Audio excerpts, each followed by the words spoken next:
ये है talks news network और आप देख रहे हैं पॉलिटॉक्स, राजनीति का कच्चा चिट्ठा। 11 नवंबर को समूचे राजस्थान के अंदर हर जिला मुख्यालय पर कांग्रेस पार्टी के नेता, कार्यकर्ता, पदाधिकारी हम सब केंद्र की भाजपा की सरकार की जो आर्थिक नीति है, जिसके कारण आज करोड़ों लोगों को बहुत कठिन स्थिति का सामना करना पड़ रहा है। उद्योगों से लेके रोज़गार की स्थिति, हर श्रेणी में हर वर्ग को आज बहुत दिक्कतों का सामना करना पड़ रहा है और लगातार आर्थिक मंदी का शिकार ये देश होता जा रहा है। दुख की बात यह है कि केंद्र की सरकार सब कुछ जानते हुए भी प्रभावी कदम नहीं उठा पा रही है ताकि स्थिति को संभाल सके। मुझे लगता नहीं है कि केंद्र की सरकार में ऐसे लोग हैं जो स्थिति को समझ सकते हैं, संभाल सकते हैं और इस आर्थिक मंदी के भयानक क्रम को रोकने की कोशिश कर सकते हैं। इसके विरोध में पूरे भारतवर्ष में 1 नवंबर से 15 नवंबर तक कांग्रेस पार्टी के तमाम नेता, कार्यकर्ता आंदोलन करेंगे, लोगों को जागरूक करेंगे और जो कुनीतियां हैं, आर्थिक कुनीतियां भाजपा सरकार की, उसका जगजाहिर जनता के बीच में जाके करेंगे। 11 तारीख को हर एक जिला मुख्यालय पर हम लोग आंदोलन करेंगे और जिला कलेक्टर के माध्यम से देश के प्रधानमंत्री जी को एक ज्ञापन लिखकर देंगे कि इस स्थिति से बाहर निकालने के लिए वो और प्रयास करें। अभी तक इसका कोई सबूत नहीं मिला कि केंद्र की सरकार ने संज्ञान लेते हुए कोई करेक्टिव मेजर उठाया है। आप सबको याद होगा, जब नोटबंदी हुई थी तो डॉक्टर मनमोहन सिंह जी ने पार्लियामेंट के पटल पर कहा था कि इससे जीडीपी का 2% नुकसान होगा और आज उनका वो कहा हुआ स्टेटमेंट बिल्कुल सच निकला। हर क्षेत्र में मंदी हो रही है। अभी जो वित्त मंत्री महोदया ने जो कदम अनाउंसमेंट की बात करी है वो दूर दूर तक नाकाफ़ी है। इसलिए हम लोग 11 तारीख को पूरे प्रदेश में करेंगे और 13 तारीख को हम लोग जयपुर राजधानी में एक यात्रा निकालेंगे प्रदेश कांग्रेस कमेटी के कार्यालय से लेकर सिविल लाइंस फाटक तक और उसके बाद हम लोग जाके महामहिम गवर्नर साहब को एक ज्ञापन देंगे और ये हमारा जयपुर का कार्यक्रम होगा 13 तारीख को। लेकिन पूरे प्रदेश भर में हर जिला मुख्यालय पर 11 तारीख को हम लोग आंदोलन करेंगे और यही कार्यक्रम देश के बाकी राज्यों के अंदर कांग्रेस पार्टी कर रही है। जिस तरह से अभी विश्व बैंक ने भारत विकासशील देश के इंडेक्स से हटा दिया, तो ये आर्थिक मंदी के चलते विश्व बैंक ने भी भारत को हटा दिया। आर्थिक मंदी के आसार बहुत पहले से आ रहे थे, लगभग साल हो गया, बीच में चुनाव आ गए। उसके बाद सरकार जब बनी, इतना अच्छा मैंडेट उनको मिला, पहला काम सरकार को करना चाहिए था कि आर्थिक मंदी से बाहर निकलने के लिए सुझाव लेके कुछ कार्रवाई करते। लेकिन संवादहीनता के कारण और अपने ही राजनीतिक माहौल में अपने को खुश कर कर वो देश की आर्थिक नीति को का सत्यानाश किया है। इसलिए अलग अलग विश्व की जो एजेंसीज़ हैं, बैंक्स हैं, रेटिंग एजेंसीज़ हैं, वो सब लगातार भारत को डाउनग्रेड कर रहे हैं। मुझे उसकी चिंता भी नहीं है। मुझे चिंता इसकी है कि करोड़ों लोग आज बेरोजगार हो गए हैं। ऑटोमोटिव सेक्टर के अंदर ही लाखों लाख लोग आज बेरोजगार हो गए हैं, कारखाने बंद हो रहे हैं और सरकार की तरफ से ऐसा कोई विशेष कदम या कोई कार्यक्रम सामने नहीं आया जो स्थिति को संभालने की तरफ बढ़ता हो। इसलिए हम सरकार की नींद तोड़ने के लिए, देश को बताने के लिए कि जिन लोगों को आपने इतना भारी आशीर्वाद देकर सरकार बनाने का दूसरी बार मौका दिया है, उसका ये परिणाम है कि आज हर मोर्चे पर हम लोग फेल हो रहे हैं। कल 8 तारीख को शक्ति सिंह गोहिल जो कार्य समिति के सदस्य हैं, हमारे प्रभारी हैं बिहार के, वो जयपुर में आएंगे। इस मुद्दे पर एक विशेष संवाददाता सम्मेलन करेंगे आर्थिक मुद्दों पर, नीति के बारे में, 3 बजे पीसीसी के अंदर। और सज्जन वर्मा जी जो मध्य प्रदेश के सरकार के कैबिनेट मंत्री हैं, वो आएंगे कल और वो इस पूरे प्रदेश भर में जो कांग्रेस पार्टी के आंदोलन है उसका उनको इंचार्ज बनाया गया है। तो सज्जन वर्मा जी, शक्ति सिंह गोहिल जी, वो सब कल जयपुर में होंगे पीसीसी में। और मैंने प्रधानमंत्री जी को कहा कि जिला कांग्रेस कमेटी और प्रदेश के बाकी नेता हम सब बैठकर रणनीति तय करेंगे और एक प्रेस कॉन्फ्रेंस करेंगे कल 3 बजे। पंचायत पुनर्गठन को लेकर भी आज बैठक हुई। आज हमारी अंतिम बैठक हुई है और समिति के सभी सदस्यों के साथ चर्चा करने के बाद हमारी सब कमेटी का एक निर्णय ले लिया है। शाम तक उस पर मोहर लग जाएगी। लेकिन मोटा मोटा हमने निर्णय लिया है कि जो मापदंड तय किए थे सरकार ने पंचायतों के पुनर्सीमांकन, पुनर्गठन को लेकर, अधिकांश हमने जो सुझाव आए थे जिला कलेक्टर महोदय के माध्यम से, उनको हमने स्वीकार किया है और पंचायतों का पुनर्गठन भी होगा। साथ ही साथ नई पंचायत समितियाँ भी बनेंगी। उसका आखिरी आंकड़ा शाम तक हमारे पास आएगा। लेकिन जिलेवार हम लोगों ने बैठकर जनप्रतिनिधि, लोगों की आपत्तियाँ, व्यक्तिगत लोगों के सुझाव आए हैं, तो प्रशासनिक, भौगोलिक और सब परिस्थिति को देखते हुए हमने इस एक्सरसाइज को पूरा किया है। और ये सिर्फ आम जन को राहत मिले, ऐसे बहुत से क्षेत्र हैं, विशेष रूप से बाड़मेर, जैसलमेर, बीकानेर, जहाँ दूरियाँ बहुत ज़्यादा थी, तो वहाँ पर हमने रिलैक्सेशन भी दिया है। अगर संख्या कम भी है तो लोगों को 20, 50, 100 किलोमीटर जाना पड़ता है अपने प्रमाण पत्र लेने के लिए, मुख्यालय जाने के लिए। इन सब बातों पर विस्तार से चर्चा करने के बाद हमारी सब कमेटी ने आज निर्णय लिया है और काम हमने पूरा किया।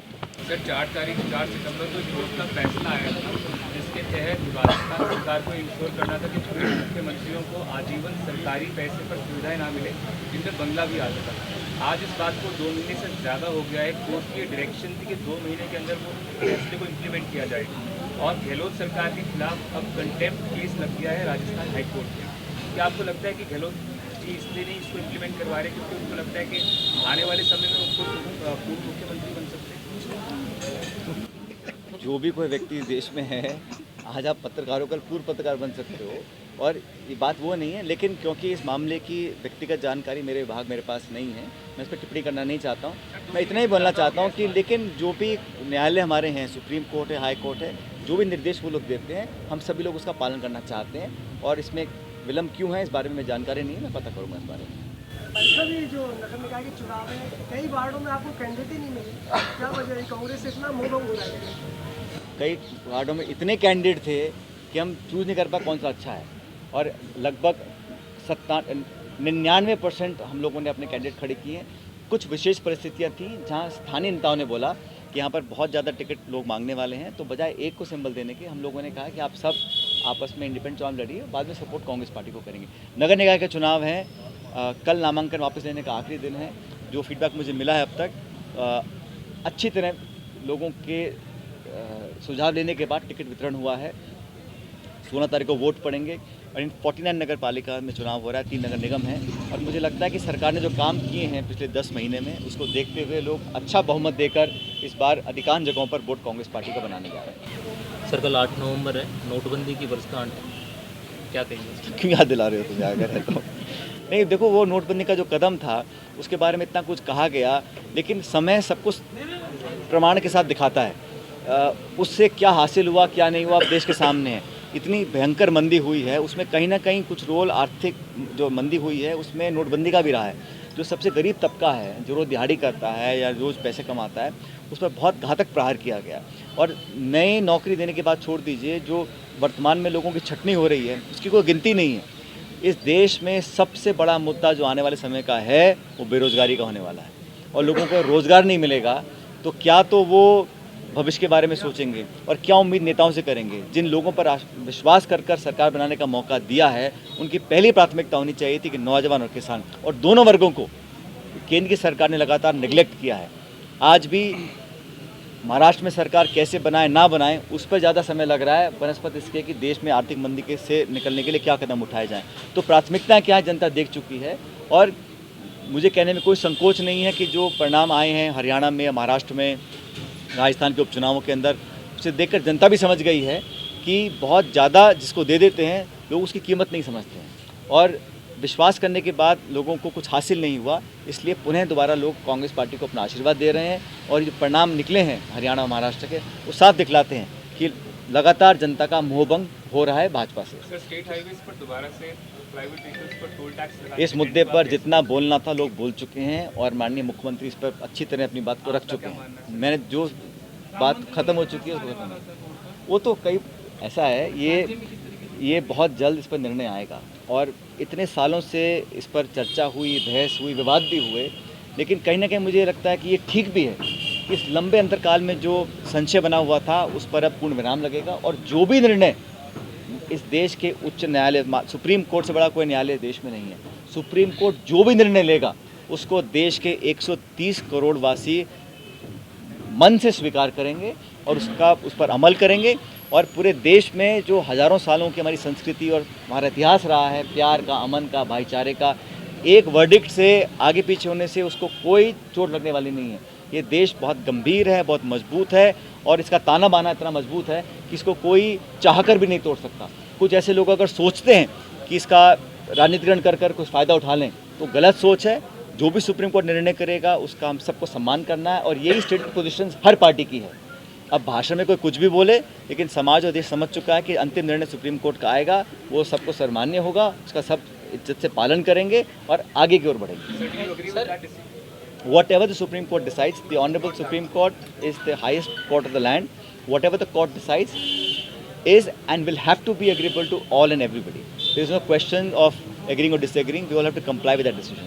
सेंट्रल फंडेड स्कीम्स जो है राजस्थान में उनमें लगातार कटौती हो रही है सेंट्रल पैसे को लेकर। ये इशू हम लोगों ने पहले भी उठाया था और जो मेरे मंत्रालय हैं वहाँ पर भी लगातार हमें कमी आ रही है फंड्स की, चाहे नरेगा का हो, चाहे मटेरियल का पैसा हो, चाहे आवास योजना हो, डिले हो रहा है और कटौती भी हो रही है।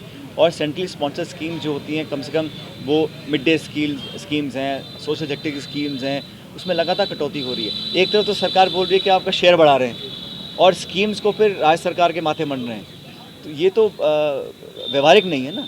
आप शेयर बढ़ा रहे हैं, पैसा दे नहीं रहे, और जो पहले हाफ होता था आज वहाँ 80-20 कर दिया है, तो स्टेट्स पर बोझ डाला जा रहा है। मुझे लगता है कि जो गरीबी उन्मूलन के कार्यक्रम हैं, सोशल डेवलपमेंट के इश्यूज़ हैं, विकास की योजनाएं हैं, उस पर केंद्र सरकार को कटौती नहीं करनी चाहिए। अगर देश आगे हो रहा है, विकसित हो रहा है, तो उसका अधिकांश लाभ गरीब जनता को मिलना चाहिए।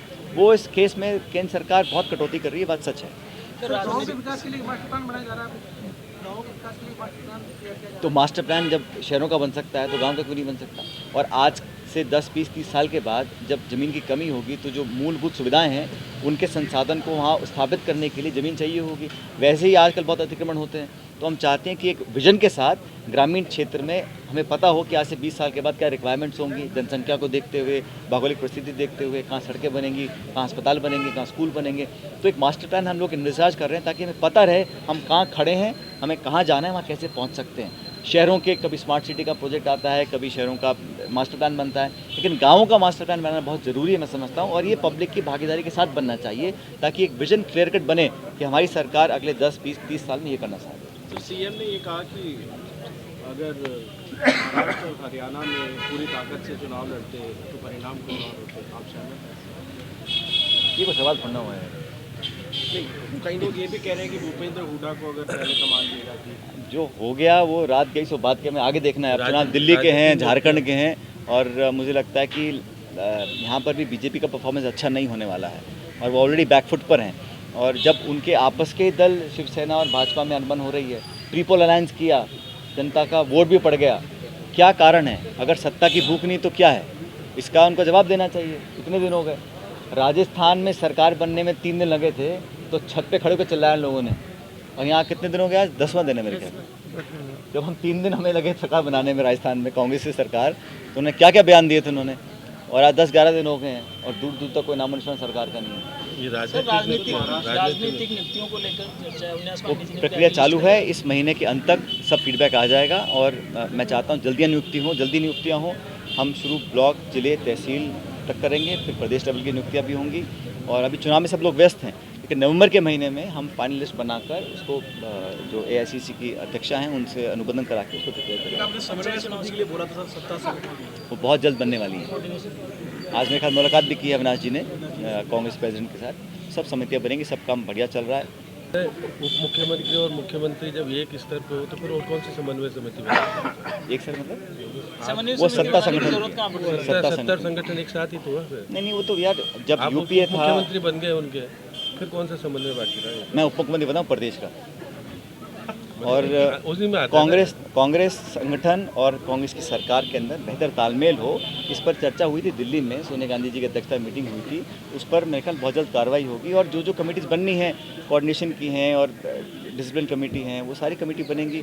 संगठन में भी लगातार शीतलता नहीं आनी चाहिए। हम सत्ता में आ गए हैं, इसका ये मतलब नहीं है कि कांग्रेस संगठन की ऊर्जा और कम हो जाए, शीतलता आ जाए। इससे लगातार बदलाव हों, कुछ नयापन आए, लोगों को काम करने का मौका मिले।